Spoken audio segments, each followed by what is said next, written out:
شروع اللہ کا نام لے کر جو بڑا مہربان نہایت رحم والا ہے۔ قیامت قریب آ پہنچی اور چاند شق ہو گیا، اور اگر کافر کوئی نشانی دیکھتے ہیں تو منہ پھیر لیتے ہیں اور کہتے ہیں کہ یہ ایک پہلے سے چلا آتا جادو ہے، اور انہوں نے جھٹلایا اور اپنی خواہشوں کی پیروی کی، اور ہر کام کا وقت مقرر ہے، اور ان کو ایسے واقعات کی خبریں پہنچ چکی ہیں جن میں عبرت ہے، اور کامل دانائی کی کتاب بھی، لیکن ڈراوے ان کو کچھ فائدہ نہیں دیتے، تو تم بھی ان کی کچھ پرواہ نہ کرو۔ جس دن بلانے والا ان کو ایک ناگوار چیز کی طرف بلائے گا، فوراً آنکھیں نیچی کیے ہوئے قبروں سے نکل پڑیں گے گویا بکھری ہوئی ٹڈیاں ہوں۔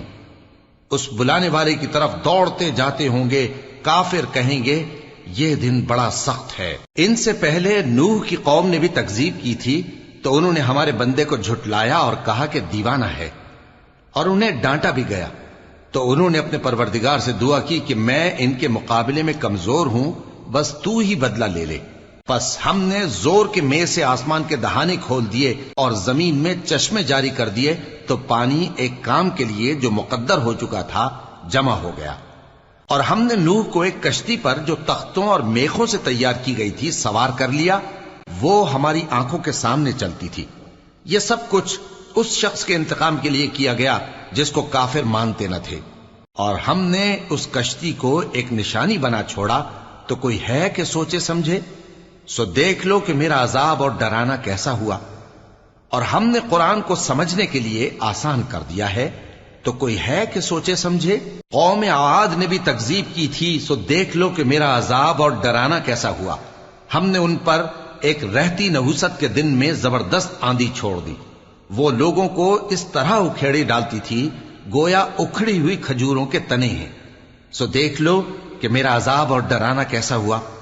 اور ہم نے قرآن کو سمجھنے کے لیے آسان کر دیا ہے، تو کوئی ہے کہ سوچے سمجھے؟ قوم سمود نے بھی خبردار کرنے والوں کو جھٹلایا، تو کہا کہ بھلا ایک آدمی جو ہم ہی میں سے ہے، ہم اس کی پیروی کریں؟ یوں ہو تو ہم گمراہی اور دیوانگی میں پڑ گئے۔ کیا ہم سب میں سے اسی پر وحی نازل ہوئی ہے؟ نہیں، بلکہ یہ جھوٹا بڑائی مارنے والا ہے۔ ان کو کل ہی معلوم ہو جائے گا کہ کون جھوٹا بڑائی مارنے والا ہے۔ اے صالح، ہم ان کی آزمائش کے لیے اونٹنی بھیجنے والے ہیں، تو تم ان کو دیکھتے رہو اور صبر کرو، اور ان کو آگاہ کر دو کہ ان میں پانی کی باری مقرر کر دی گئی ہے، ہر باری والے کو اپنی باری پر آنا چاہیے۔ تو ان لوگوں نے اپنے رفیق کو بلایا، اور اس نے اونٹنی کو پکڑ لیا، پھر اسے مار ڈالا۔ سو دیکھ لو کہ میرا عذاب اور ڈرانا کیسا ہوا۔ ہم نے ان پر عذاب کے لیے ایک زور کی آواز بھیجی، تو وہ ایسے ہو گئے جیسے باڑ والے کی چورا چورا ہو جانے والی باڑ۔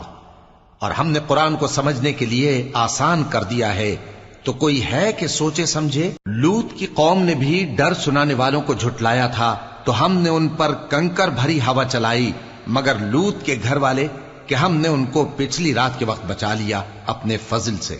شکر کرنے والے کو ہم ایسا ہی بدلہ دیا کرتے ہیں۔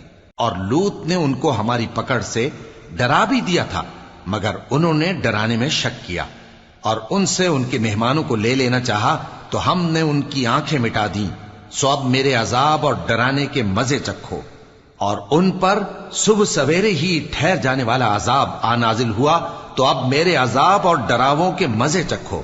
اور ہم نے قرآن کو سمجھنے کے لیے آسان کر دیا ہے، تو کوئی ہے کہ سوچے سمجھے؟ اور قوم فرعون کے پاس بھی ڈر سنانے والے آئے تھے، انہوں نے ہماری تمام نشانیوں کو جھٹلایا، تو ہم نے ان کو اس طرح پکڑ لیا جس طرح ایک قوی اور غالب شخص پکڑ لیتا ہے۔ اے اہل عرب، کیا تمہارے کافر ان لوگوں سے بہتر ہیں؟ یا تمہارے لیے پہلی کتابوں میں عذاب سے کوئی چھٹکارا لکھ دیا گیا ہے؟ کیا یہ لوگ کہتے ہیں کہ ہماری جماعت بڑی مضبوط ہے؟ ان قریب یہ جماعت شکست کھائے گی، اور یہ لوگ پیٹ پھیر پھیر کر بھاگ جائیں گے۔ اصل میں ان کے وعدے کا وقت تو قیامت ہے، اور قیامت بڑی سخت اور بہت تلخ ہوگی۔ بے شک گناہگار لوگ گمراہی اور دیوانگی میں مبتلا ہیں۔ اس روز منہ کے بل دوزخ میں گھسیٹے جائیں گے، کہا جائے گا لو اب آگ کا مزہ چکھو۔ ہم نے ہر چیز اندازہ مقرر کے ساتھ پیدا کی ہے، اور ہمارا حکم تو آگ کے جھپکنے کی طرح ایک بات ہوتی ہے۔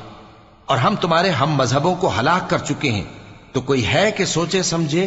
اور جو کچھ انہوں نے کیا ان کے اعمال ناموں میں درج ہے، یعنی ہر چھوٹا اور بڑا کام لکھ لیا گیا ہے۔ جو پرہیزگار ہیں وہ باغوں اور نہروں میں ہوں گے، یعنی سچی بیٹھک میں، ہر طرح کی قدرت رکھنے والے بادشاہ کی بارگاہ میں۔